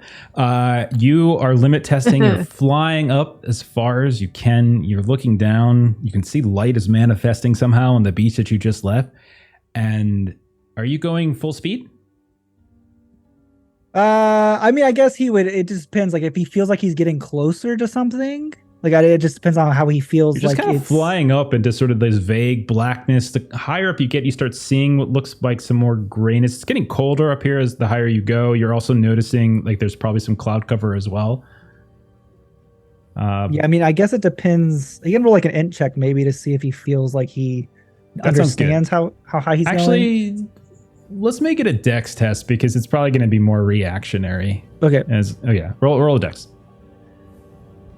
1 success. That is enough. As you're starting to fly up, you're passing through a cloud which is kind of coating you in a bit of moisture. And when you burst through it, you look up and you think you see something finally. You're getting closer and closer, and you realize the last second that you actually see a reflection of yourself, and you immediately twist and turn, and you come inches from crashing into something. It allows you then to start flying back up and more gently reaching out, and there is a reflection of yourself. And you reach out and you feel it's like glass. And you remember when the sky fell on the boat, on the sky ship, it was like a huge shard of glass, but you can kind of start putting your hand around it, and it feels very much like glass, like this thick pain. Start circling around a bit, doing a little bit of a scout, trying to get like a wider and wider area, and it's just same thing. Like you've literally reached the glass ceiling of this area. Okay, when it broke, when we were on the sky ship, when the sky shattered or whatever, did we see what was there? Like when it broke and fell, like what was visible? Okay, we'll do an int. We'll do a retroactive int to see if you managed to catch that. Yeah. 2 successes. There was, for the briefest of moments until it went away, what looked much like static, like that sort of snowy visage of like an old TV, that kind of look to it. And then it quickly went away. Okay, I think with that, like memory, if he remembers that and then kind of realizing he's touching a surface, he'll fly back down and... Okay.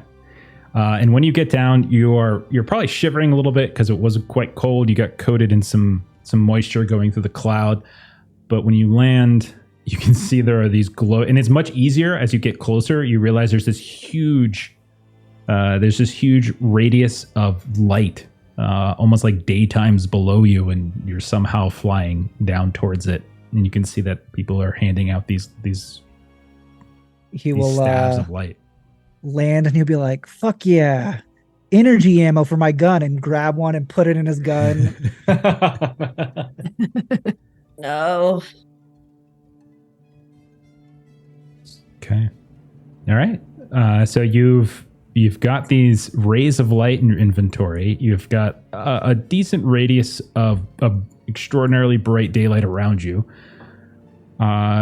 You've been at this I mean, it's hard to tell time, obviously, but you've been at this a while. Some of you are probably, feeling somewhat tired, but do we press on? Are you continuing since you have the light? Okay. I'm getting a nod from Tristan. Yep. Yeah, man. Let's keep going. We've got somewhere to go. So does it look like you guys are all, if we were doing this kind of the classic, who's doing what during like a hex crawl type of thing? Like, is somebody scouting for danger? Is somebody looking for trail? Is there anything in particular, any roles that people take up as you start traversing the land here? Clearly, the Vigilance Knight is scouting for danger. Okay. I'll pick up Delilah and fly her around and let her be the eyes while I just nice. joyride. Okay. So I'll say the two of you, then if that's the case, at a certain point, something does change with the landscape, which has mostly been relatively barren shoreline. Not a whole lot in the realm of trees and vegetation. It's been fairly barren. You do notice what looks like another fishing village on the coast. It's not it's not the Sludge Factory that in the walled city. That is much too big and would be obvious. Instead, it's got those smaller buildings that begin to show along the coast. You don't see any light coming from it. So I'm assuming you're bringing your own light. The only light that you're getting that you see thrown onto it is the light of your own. But you don't see anyone moving. You don't see any active people on the pier or going from house to house, building to building. It just looks like there's probably about a half dozen various sized buildings along the coast.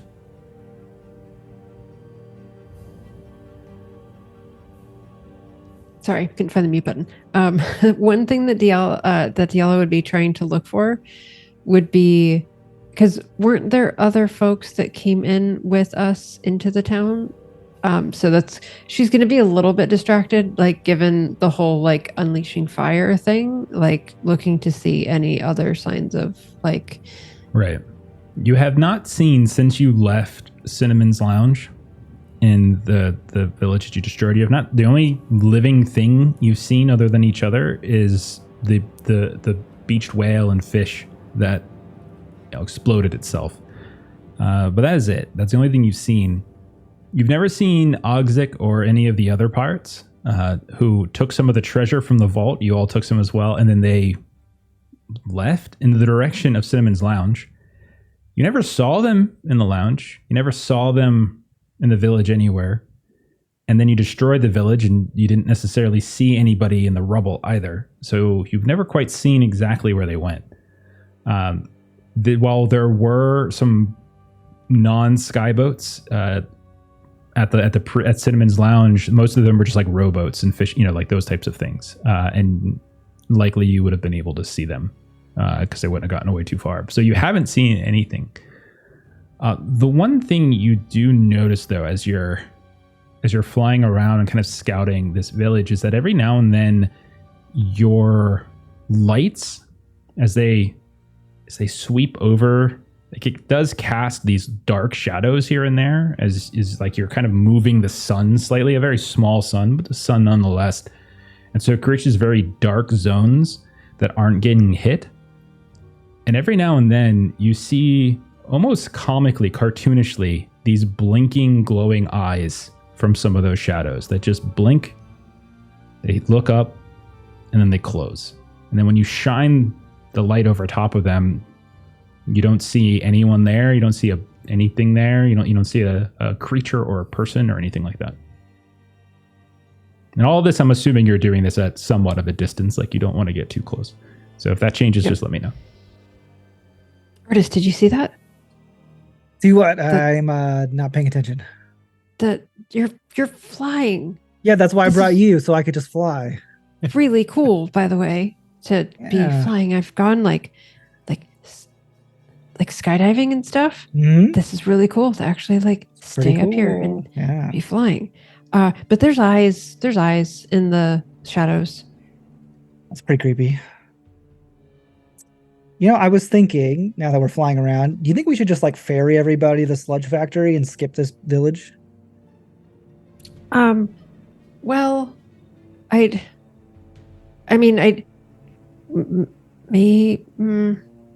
know. I think it's interesting to see what all is here. Because, we haven't found the ogre guy and all those pirates, right? I haven't even seen them, and I flew around earlier, didn't see them in the daylight. And I'm just getting the impression that, think about it when you're playing these role-playing games, right? The DM always puts things in your way for you to purposely run into them, right? So you can, advance the story or do something. But what if we just skip them? But isn't that kind of... I never, ran the games, but, wouldn't they put things in place and then they put time into preparing those places, and then if we just skip over them, everybody's been talking about the end of the world, right? And it's going to end in a couple of days. What if we just improvise and make Billy have to improvise by speeding things up a little bit? That's a thing that we could do.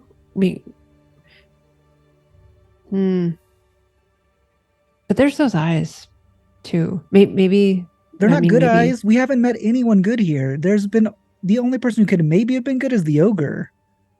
Well, yeah, see? And if there's the ogre, there could be more. Right, but there also could be, I don't know, someone else's ex-girlfriend, boyfriend.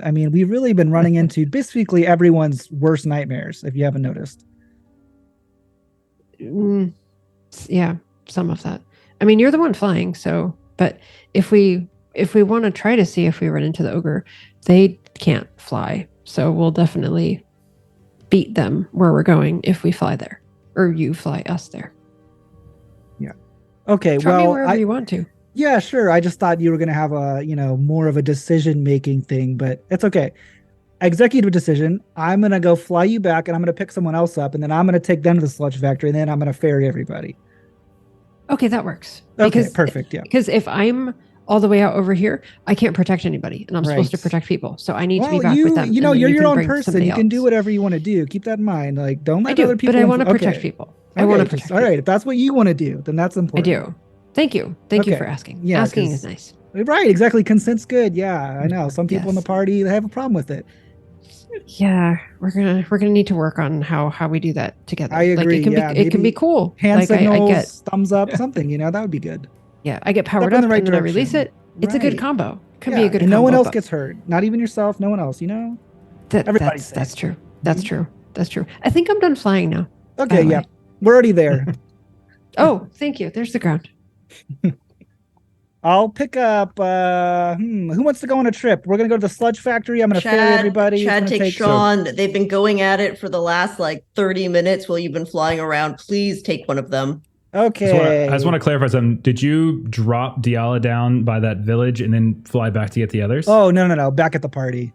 Okay, so you flew back. Okay, that's I'm skipping the village altogether because Chad believes these are all just forced plot that he wants to skip. Sure. So I'll grab Tristan. We'll fly quickly to somewhere safe near the Sludge Factory. Obviously, know where to get him in trouble. All right. And then go back and ferry everybody. All right. Jeeves, I'm trusting you to light the way for the rest of them. I got it, sir. So who are you flying first to the Sludge Factory?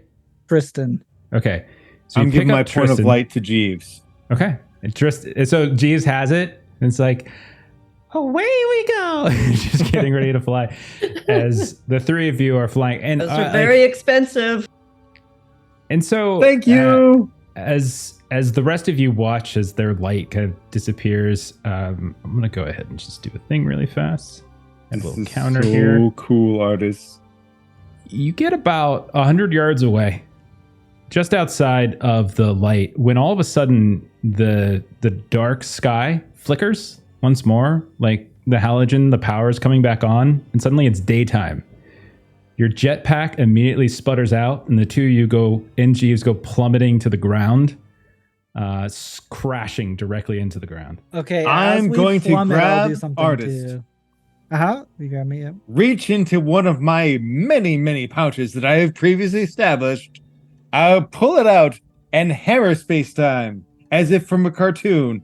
A parachute will be there. God, your parachutes. Okay, we will parachute safely. So we're just to the ground. slowly embracing each other, and we're looking at each other in the eyes, very close. Jeeves is kind of in between us. Chad's like, hey, Sean, I appreciate the thought, and he'll pull out his Fairgold and stick it in his boot, and his jetpack will You charge actually back don't up. have Fairgoat Yeah, anymore. Oh, Fairgoat does it goes disappear? away. Disappears. Oh my god! But Well, then that's we're why I just did the slowly parachute. Your Fairgoat goes embracing. away. Yeah, that's why it sputtered out too. So you, the two of you go very gently floating down. You don't crash. were a golden god for a night artist, and Wow. I couldn't respect you more. This is what I get for saying my plan out loud so that Billy could hear me. Because this, if true. Billy didn't know what I was thinking, then he would never be able to plan it. But I can't say my plan without metaing the game. Yeah, So you understand what I'm saying, Sean? I understand. It's like a That's catch-22. why There would be never he would have no idea what I was going to do if I didn't I tell know. everybody. I would have just done it. Exactly. But Why instead, do you I think get punished, do and now what it's I daytime do? again. It I just turned to don't- night. Did you see that? I That don't was like, say what I'm that gonna was like a do. minute ago. You just do what you're gonna do, and then you do it. Yeah, Or you I don't. know. I It's learned I made a 50-50. big error. I'm going to keep all my plays to myself, and I'm not going to say them out loud. And whenever I show up at the Sludge Factory or the wall, you know what? Sucks to suck, Billy. Leaf will look at Delilah and Dread and go, something bad just happened. I've just gotten like We're just having really a very animated conversation with decent- a parachute, just talking to each other like inches away from each other. And you I guys don't know catch what up to them. happened.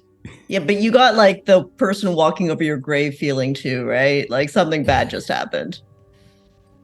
Or I something trust you. amazing. I love Listen, this ability. Fool's let's be Prep is my fair. favorite. It's so good. Let's be fair. Tristan's involved with it, so of course something bad happened. Yeah, that's fair. All right. Well, let's keep marching forward.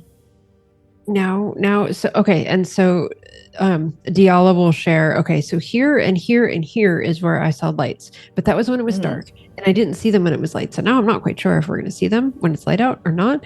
But we should avoid those spots anyway. Sure. I trust your sense of direction on this. I don't see beyond my own light right now. Okay. As you guys are talking, you hear a voice like, yeah, that sounds like a good idea. And you turn around and there's Pennsylvania Poke, How who did you get here? just, what are you talking about? I'm part of the group. I'm here the whole time. How's everyone doing? Been okay? Did- Kind of tired. You We're traveling managed through to the night like that, you know? Yes, you didn't get burned. That's very good. Burned? Of course not. What are you talking about? I wear SPF 40 or whatever the hell's a big number. I don't know. I don't really wear it. Oh, that's not what I. But you, good to see you. Where did you disappear to? I turned around and you were gone. Oh, I was just talking to some locals, you know. Getting an idea what's going on around here, you know. What? Lots of strange locals? happening. Oh, There's you no know, locals. this person and that, you know, there's Tom, Jerry, that other woman, Cindy, I think her name was. I don't really remember. Doesn't really matter. Yeah, Tweety as well. Tweety? No. What kind of name is Tweety for a person? That seems absolutely absurd. Absurd, I tell you. So, it's good to name see is you, folks. Pennsylvania for a person. What are you just trying to saying. say? What are you trying to say? Anyone can have any name. It's all okay. Well, What here did I you learn was from about them? to come tell you some information, but you go ahead and start making fun of my name, so maybe I don't want to tell you the information now. No, we do. What did you learn? What did I learn? Well, I learned that you're very rude, is what I learned. Oh, goodness. This is that's true. mean, What else did you learn? Yeah. Come on, Pennsylvania, you know me. I've got a hell of a lot of respect for you. Oh, I know They you might all right. discount. You see, he starts to kind of like hedge away from Jed. Oh, yes, I know you all too well. You know, the locals are talking about you too. Saying you've been doing some things with people's minds. I heard a story. Never mind. Anyhow, everyone doing okay? You know, not sure if you've noticed this, but it's been kind of going to hell in a handbasket, you know? Things aren't too kosher around here. It's pretty dangerous. Got the sky falling. Got earthquakes are coming. That's not normal. In case you haven't noticed. Where are we going, by the way? You see the big, well, I guess we can't. No, the light's back on. We see the big sludge factory all the way over there, the walled city. Well, you and turn everything. you turn and point, Leaf, and you can see about 200 yards away from you, there is a massive behemoth building that you didn't see a moment ago while you all were kind of paying attention to Pennsylvania Poke and walking, and everyone was complaining and turning this and that. And you look over and you can see there's this billowing cloud of smog coming up out of the factory at that point. You also see this giant wall that just seems to go as high as the sky itself. It's just this black, flat like surface, it seems like. It almost looks like there's this horrific thunderstorm on the horizon, but as you're looking, you realize it's not. That's just the wall. And it comes kind of skirting around all as far as the eye can see. And like nestled against it like an appendage between the city and between this hideous colored ocean, this sea, is this massive looking factory of some kind with that billowing smoke coming out of it. Well, looks like we're here. Good to know. Good to know. Delilah, Dredd? Just go with it, Leaf. Just go with it. But where's Artist and Tristan? What are you talking about? They're right there. And you look over and they're right there. We're stuck in a tree. Still talking. Still fighting. You guys can get down okay. Oh yeah, we were just having a good conversation. Yeah, we can get down. Oh, that was good. It was good. Yeah, until it wasn't. Yeah, it was good. It happened very quickly. It was fine, and then it right, it did. I agree. It was nighttime, and then it became daytime in a blink. Yeah, it was real weird. Yeah, it turns out I need my coins, or I can't use my jetpack. So we should probably find some. You should. You know what they have say? A stockpile. Time flies when you're having fun. You know, it's y'all true. having a lot of fun. Hey, what are you doing here? Where did you go? What am I doing here? Yeah, I've been here the whole time. What are you talking about? Where's there? Where's here? What do you mean? Oh, you know, here, there, everywhere. I was talking to some locals. Gonna lay the land, saying what they're concerned with, you know? Those that are alive, anyway. I found a village a ways back, got burnt to a crisp, it seems. Poor fellas. What did these locals tell you, though, Pennsylvania? Oh, well. Little of this, little of that. They're quite worried, you see. Very, very worried. Things been getting worse and worse lately, ever since the machinists arrived, and, well, you know, ever since you all arrived, too, now that I think about it. It's not that things were great beforehand, but, you know, they were stable at least. But now, I don't know. Now the sky is falling. Sky didn't fall before. Earthquakes, yeah, they happen. Infrequent. But now they happen all the time. Grass didn't suddenly catch on fire. Did you guys see the grass just suddenly caught on fire back there? And you look back and you can see there's a stretch of grass that's just burst into flames right as you're watching and looking at it. Look, yeah, it's perfectly normal. Everything is flammable. It's fine. Well, that might be so, but I don't know. Things feel a little unstable around here, and a lot of the locals are feeling a little concerned. Not sure if you heard about this. Pretty terrible. Very terrified, you might say. Very scared. Everyone thinks the world's ending. It's probably because it is. Plenty of evidence to support it. Yeah. So you've heard nothing that helps us whatsoever. That doesn't sound like it. No, is that not helpful? I thought that would be helpful. It's kind of helpful. I mean, we didn't know anything. I have a question for you, Pennsylvania. How long have you been here? What does that mean, here? I've been here for a few moments.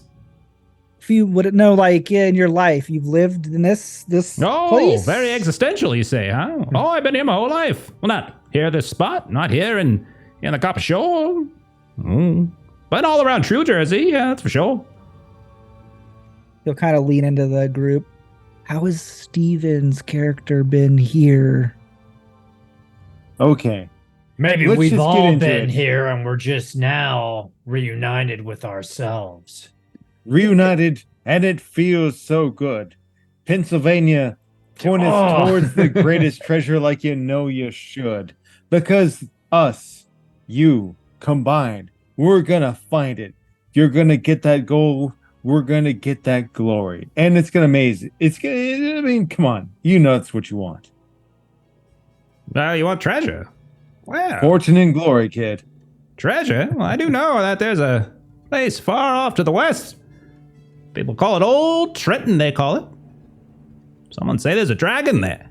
Big old mean, ugly dragon. got a hole the No, we're not size doing of... that right now. It's got creepy Well, eyes. No, it's got quite lovely eyes, so the stories say. You can get lost in, drowned in like big black pools. Like Betty Davis eyes? I don't know what that is. So, Shame. Pennsylvania. So like your mother when, or something? when- Yes. When did you last see us? What are you talking about? I've been walking with you for the past, I don't know how long it's been. Before that? Before that? Well, I saw you up on the ships. And before that? Oh, well, that's when we met, I think, isn't it? When can you remind me?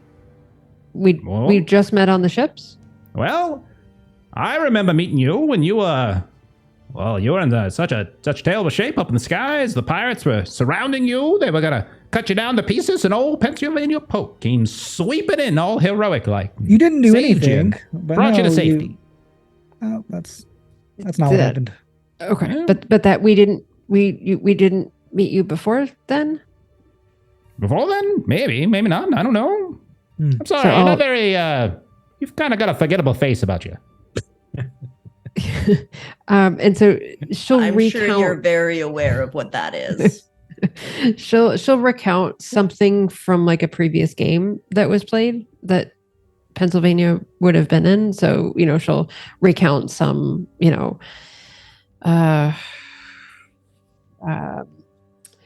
We rescued a village from a monster that was sieging it or something. And do you remember that? You mean like Grandma? the time that he spent 32 rounds finding corners to hide it behind cover instead of taking action? Yeah, he just kept running I definitely away don't remember from that. the orcs No, not in at that all. village. That Not at sounds all. like him. Or he's trying to just No, find the me. gold while everybody else suffered. Yeah. Yeah, anytime we downed an enemy, he was there looting. Do you remember all the gold that we got after we saved the village that had been under siege? It went right to the museum. Yes, it did. Does that match our memory of that campaign? So you guys have. So I want to kind of clear something up. So Die the comic was about people who had already been as real life people in their world coming back to it. This is the first time you guys have ever, as humans, come into this world. So there are a lot of references and names and things like that that certainly sound the same. And like True Jersey itself, Sludge Factory, like all these things sound familiar, but you guys have actually never been here and experienced this before. This is your guys' first time here. So that is a point of clarification between this and the comic. Right. Yeah, they were in the second round. Exactly. Yeah, got it. Yeah. But here, this is your guys' first go around. Like you've played, this is inspired by your high school campaign, but things have already changed. So like, Right. things are totally different. So but I it's just want got to throw something out there. I know this yeah? sounds crazy, but let's think about the sorts of stories that the machinist, Billy, might spin. And we have a direct line right there to the Sludge Factory. But do we really think we're going to have what we need to just go right there to the factory? Or is it more likely that there would be the, oh no, your princess is in another castle over here at the Dragon's Den?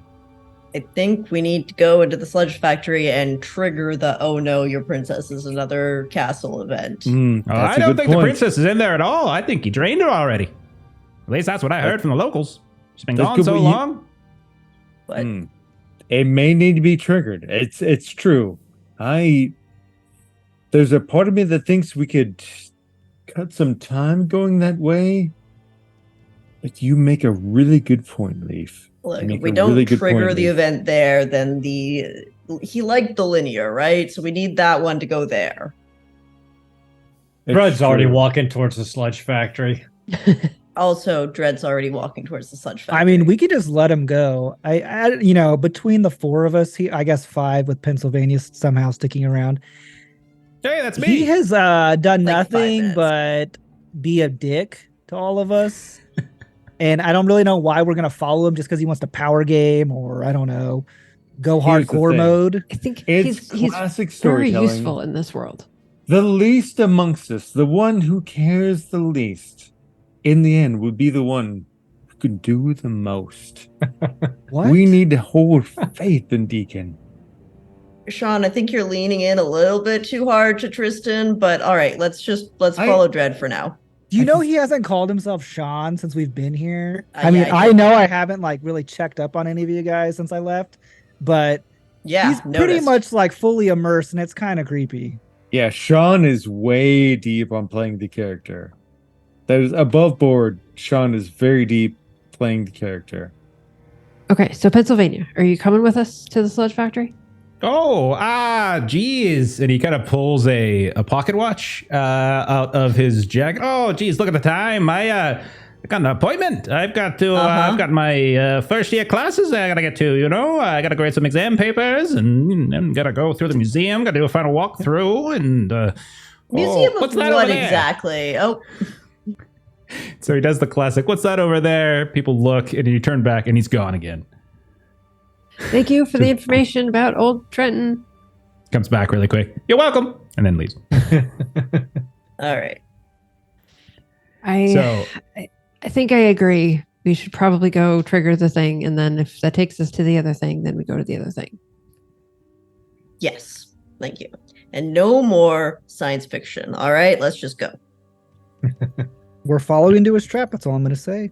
Yeah, well, you have rockets that go at the speed of Falcon or something like that. Mm-hmm. And it made him mad. Yes. So Yeah, okay. They're so cool. So All right. last thing we see then is the group of you trudging after Dread as you start climbing up this this kind of gross, dark gray slope in the direction of the Sludge Factory. And we'll go ahead and we'll stop there and we'll pick up on that next week as you guys will descend into it. Proper dungeon crawl. Yay. Hey, Okay. big fun.